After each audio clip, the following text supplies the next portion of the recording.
Hello everyone, welcome to our YouTube channel study with Sandeep sir.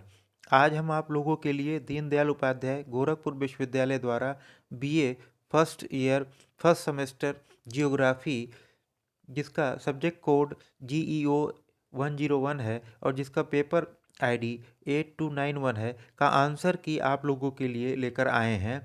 इस answer की के द्वारा आप अपने उत्तरों की जांच कर सकते हैं और उत्तरों की जांच करने के बाद आपके कितने प्रश्न सही हुए इसकी जानकारी आप कमेंट बॉक्स में जाकर अपने कमेंट के माध्यम से हमें बता सकते हैं या इसकी जानकारी हमको दे सकते हैं।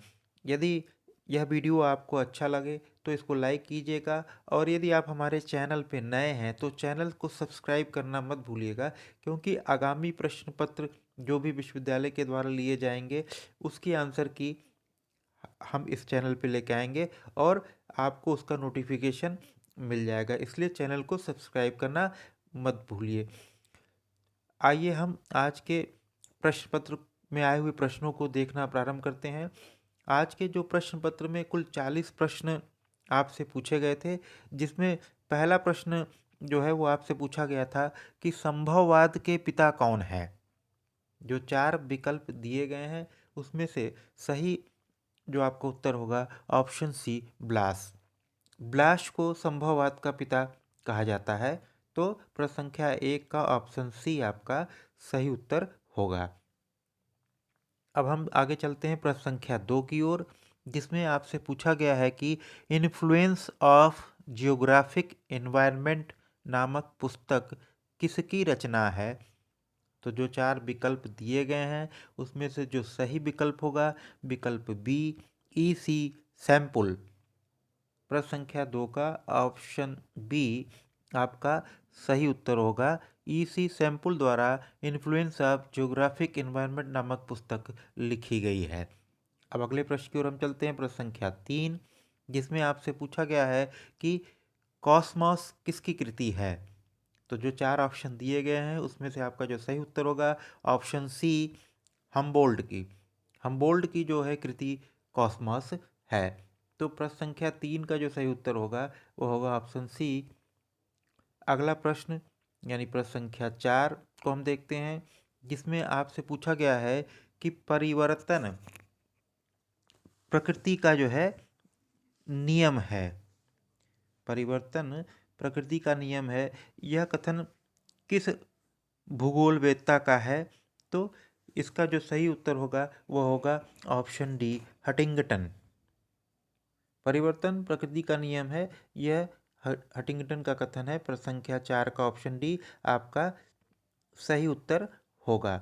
अब हम अगले प्रश्न की ओर चलते हैं, जिसमें आपसे पूछा गया है कि निम्नलिखित भूगोल वेत्ताओं में से कौन कौन जो है नवनियतिवाद विचारधारा से संबंधित है। 4 ऑप्शन आपके सामने हैं और इन 4 ऑप्शन में से जो आपका सही उत्तर होगा वह होगा option C, Griffith Taylor. Griffith Taylor जो है वो नव निश्चयवाद विचारधारा से जुड़े हुए हैं। तो आपका प्रश्न संख्या 5 का सही उत्तर होगा ऑप्शन सी। अगले प्रश्न की ओर हम चलते हैं, प्रश्न संख्या 6, जिसमें आपसे पूछा गया है कि निम्नलिखित भूगोल वेत्ताओं में से निश्चयवादी विचारधारा के समर्थक कौन है। तो इस प्रश्न का जो सही उत्तर होगा प्रश्न संख्या 6 का, जो 4 ऑप्शन आपको दिए गए हैं उसमें से ऑप्शन डी, रैट जेल। जो रैट जेल हैं वो निश्चयवादी विचारधारा से संबंधित हैं, इसलिए प्रश्न संख्या 6 का सही उत्तर हो जाएगा ऑप्शन डी। अब हम अगले प्रश्न की ओर चलते हैं, प्रश्न संख्या 7। इसमें आपसे पूछा गया है कि वायुमंडल की सबसे निचली परत है। 4 ऑप्शन जो दिए गए हैं उसमें से जो सही ऑप्शन होगा वो होगा ऑप्शन बी, क्षोभ मंडल। क्षोभ मंडल जो है वो वायुमंडल की सबसे निचली परत होती है। तो प्रश्न संख्या 7 का ऑप्शन बी आपका सही उत्तर होगा। अगले प्रश्न की ओर हम चलते हैं, प्रश्न संख्या 8, जिसमें आपसे पूछा गया है कि किस काल को मत्स्य युग कहते हैं। 4 ऑप्शन जो दिए गए हैं उसमें से आपका जो सही उत्तर होगा ऑप्शन बी, डिवोनियन काल को हम लोग मत्स्य युग के नाम से जानते हैं। प्रश्न संख्या 8 का ऑप्शन बी आपका सही उत्तर है। अगले प्रश्न की ओर हम चलते हैं। प्रश्न संख्या 9, जिसमें आपसे पूछा गया है कि वायुमंडलीय संरचना में निम्नलिखित में से किस गैस का सर्वाधिक भाग है। 4 ऑप्शन जो आपके दिए गए हैं उसमें से जो आपका सही उत्तर होगा वह होगा उत्तर बी, ऑप्शन बी, नाइट्रोजन। वायुमंडलीय संरचना में नाइट्रोजन जो है 78% पाई जाती है और सबसे अधिक यही गैस उसमें होती है। तो प्रश्न संख्या जो है 9 का आपका ऑप्शन बी सही उत्तर होगा, नाइट्रोजन। प्रश्न संख्या 10 की ओर हम चलते हैं, जिसमें आपसे पूछा गया है कि वायुमंडलीय परतों का सही क्रम क्या है, नीचे से ऊपर की ओर। सबसे पहला कौन है, दूसरा कौन है, तीसरा कौन है। तो जो 4 ऑप्शन दिए गए हैं उसमें से सही जो उत्तर होगा वह होगा ऑप्शन सी। पहले क्षोभ मंडल, फिर उसके बाद समताप मंडल आता है, फिर मध्य मंडल और उसके बाद फिर ताप मंडल। तो प्रश्न संख्या 10 का ऑप्शन सी आपका सही उत्तर होगा। अब हम प्रश्न संख्या 11 की ओर चलते हैं, जिसमें आपसे पूछा गया है कि एल नीनो क्या है। एल नीनो क्या है, 4 ऑप्शन जो दिए गए हैं उसमें तो जो आपका सही उत्तर होगा वह होगा कि पेरू के पश्चिमी तट की जो है ये एक गर्म धारा है। एल नीनो जो होती है वो पेरू के पश्चिम तट पे जो एक गर्म धारा होती है, जिसके कारण जो है हमारे यहाँ का मानसून भी प्रभावित होता है। तो प्रश्न संख्या 11 का ऑप्शन सी आपका सही उत्तर है। अब अगले प्रश्न की ओर हम चलते हैं। प्रश्न संख्या 12, जिसमें आपसे पूछा गया है कि समुद्री जल में पाए जाने वाले लवणों में से सर्वाधिक मात्रा किसकी होती है। मतलब समुद्र के जल में कौन सा साल्ट सबसे ज़्यादा पाया जाता है। 4 ऑप्शन जो दिए गए हैं उसमें से जो आपका सही ऑप्शन होगा ऑप्शन डी, सोडियम क्लोराइड। प्रश्न संख्या 12 का ऑप्शन डी आपका सही उत्तर होगा, सोडियम क्लोराइड।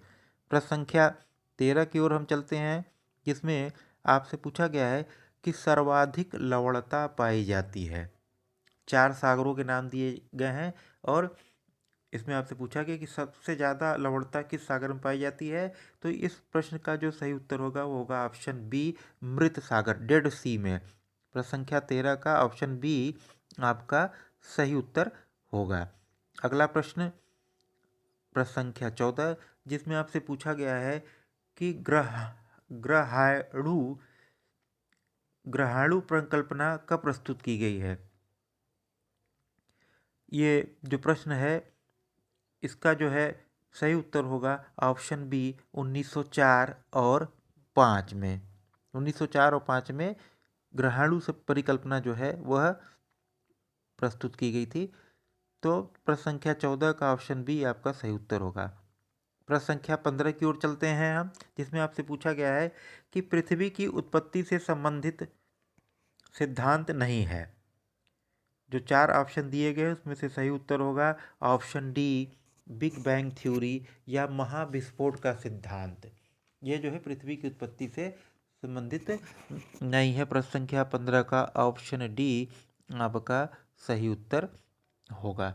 अगला प्रश्न, प्रश्न संख्या 16, जिसमें आपसे पूछा गया है कि ग्रहाणु परिकल्पना के प्रतिपादक थे। तो जो 4 ऑप्शन दिए गए हैं उसमें से जो आपका सही उत्तर होगा ऑप्शन बी, चैम्बरलिन। प्रश्न संख्या 16 का ऑप्शन बी आपका चैम्बरलिन सही उत्तर होगा। प्रश्न संख्या 17 की ओर हम चलते हैं, जिसमें आपसे पूछा गया है कि निम्नलिखित में से किसे मानव भूगोल का जन्मदाता कहते हैं। जो 4 ऑप्शन आपको सामने हैं उसमें जो आपका सही उत्तर होगा वो है ऑप्शन ए, रेड जेल को। रेड जेल को हम लोग मानव भूगोल का जन्मदाता कहते हैं। तो प्रश्न संख्या 17 का ऑप्शन ए आपका सही उत्तर है। अगला प्रश्न, प्रश्न संख्या 18, जिसमें आपसे पूछा गया है कि अर्धकुंडे अर्धकुंडे किसकी रचना है। जो 4 ऑप्शन दिए गए हैं उसमें से जो सही उत्तर होगा वो होगा ऑप्शन बी, रिटर। रिटर की जो रचना है उसका नाम अर्धकुंडे है। तो प्रश्न संख्या 18 का ऑप्शन बी आपका सही उत्तर होगा। इसके बाद हम चलते हैं प्रश्न संख्या 19, जिसमें आपसे पूछा गया है कि एंथ्रोपो जियोग्राफी नामक रचना किसकी है। एंथ्रोपो जियोग्राफी नामक रचना किसकी है। तो जो 4 ऑप्शन आपको दिए गए हैं उसमें से आपका जो सही उत्तर होगा वह होगा ऑप्शन ए, रेडजेल। रेडजेल की जो रचना है वो एंथ्रोपो जियोग्राफी है। तो प्रसंख्या 19 का जो आपका सही उत्तर होगा वह है ऑप्शन ए, रेट जेल। अब अगले प्रश्न की ओर चलते हैं, प्रसंख्या 20, जिसमें आपसे पूछा गया है कि पृथ्वी की उत्पत्ति विषयक लाप्लास की परिकल्पना का नाम है। जो 4 ऑप्शन आपको दिए गए हैं उसका जो सही उत्तर होगा उसमें से वो होगा ऑप्शन डी, निहारिका परिकल्पना। नेबुला हाइपोथेसिस के नाम से लाप्लास परिकल्पना को हम लोग जानते हैं। तो प्रश्न संख्या 20 का ऑप्शन डी आपका सही उत्तर होगा। अब अगले प्रश्न की ओर चलते हैं, प्रश्न संख्या 21, जिसमें आपसे पूछा गया है, ये बहुत ही सरल प्रश्न है और आप लोग इसको पढ़े भी होंगे कि प्रश्न संख्या 21 है, ज्योग्राफी शब्द का प्रयोग सर्वप्रथम किसने किया था। तो जो 4 ऑप्शन दिए गए हैं उसमें से सही उत्तर जो आपका होगा इरेटोस्थनीज ने। इरेटोस्थनीज ने ज्योग्राफी शब्द का प्रयोग सर्वप्रथम किया था। प्रश्न संख्या 21 का ऑप्शन सी आपका सही उत्तर होगा।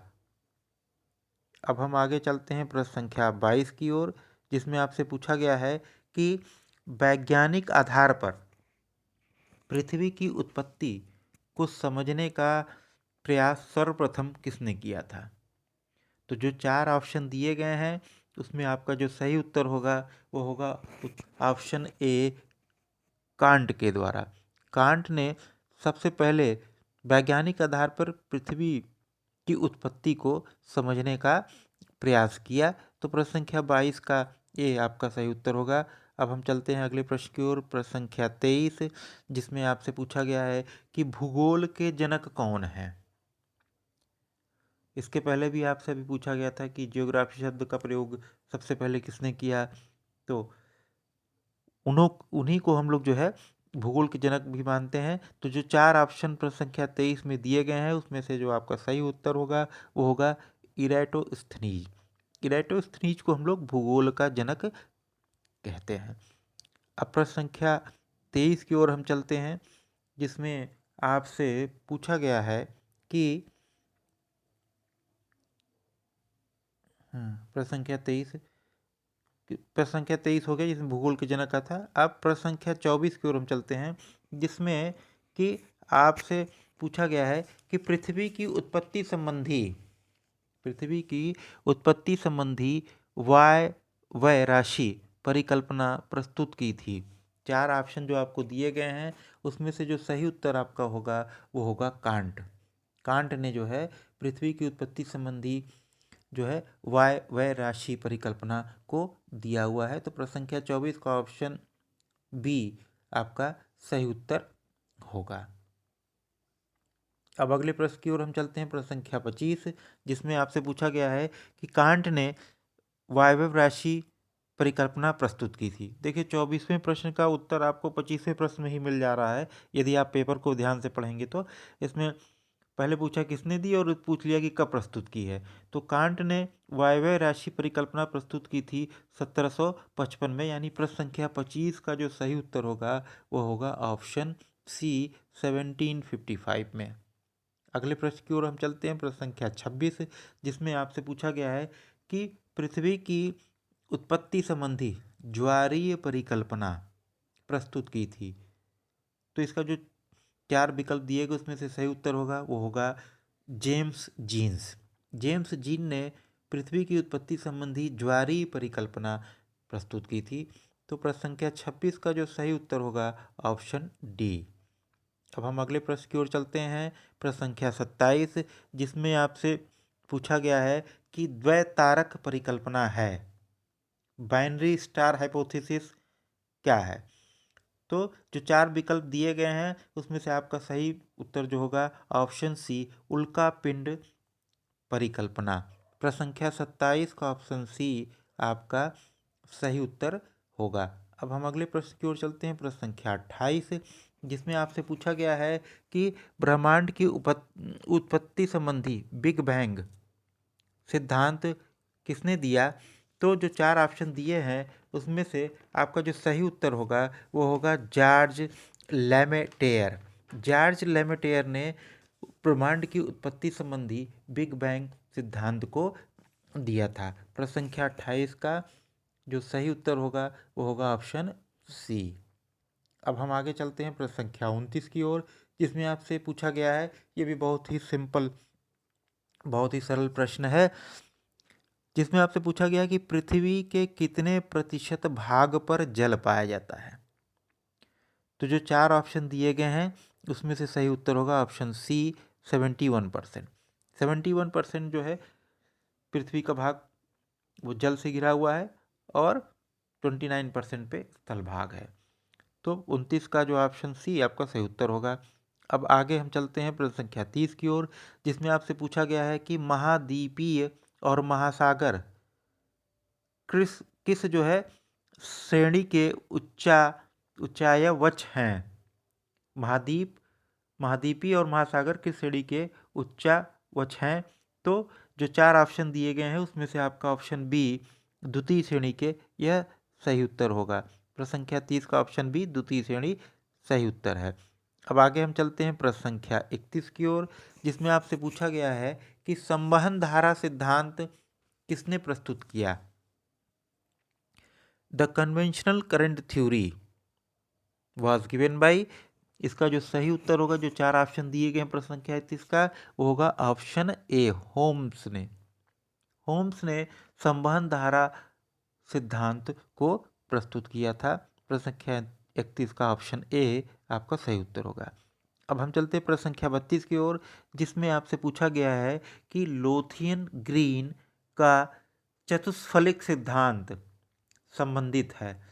जिसमें चार ऑप्शन दिए गए, ऑप्शन ए महासागर की उत्पत्ति से, ऑप्शन बी महाद्वीप की उत्पत्ति से, ऑप्शन सी महाद्वीप एवं महासागर दोनों की उत्पत्ति से, और ऑप्शन डी इनमें से कोई नहीं। तो जो इस प्रश्न का जो सही उत्तर होगा वह होगा ऑप्शन सी महाद्वीप एवं महासागर दोनों की उत्पत्ति से लोथियन ग्रीन का चतुष्फलिक सिद्धांत संबंधित है।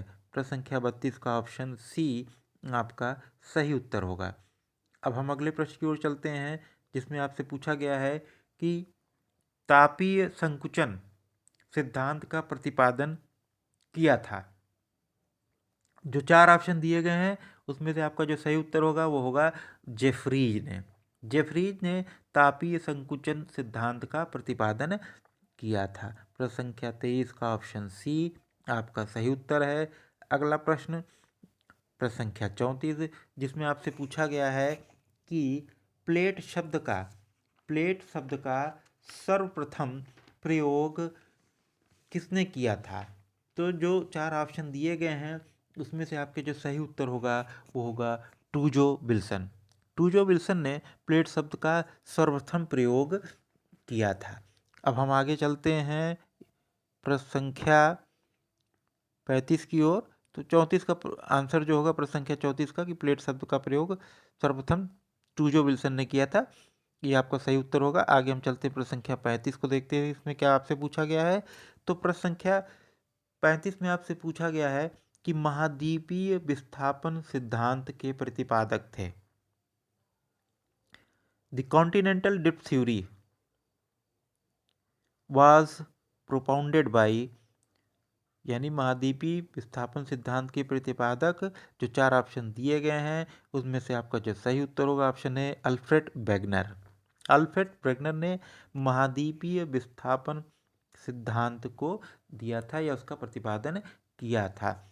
तो आपका जो 35वें प्रश्न का जो सही उत्तर होगा ऑप्शन ए अल्फ्रेड वेगनर। अब हम अगले प्रश्न की ओर चलते हैं, प्रश्न संख्या 36, जिसमें आपसे पूछा गया है कि तापीय चक्र सिद्धांत थ्योरी ऑफ थर्मल साइकिल ये किसके द्वारा दी गई है।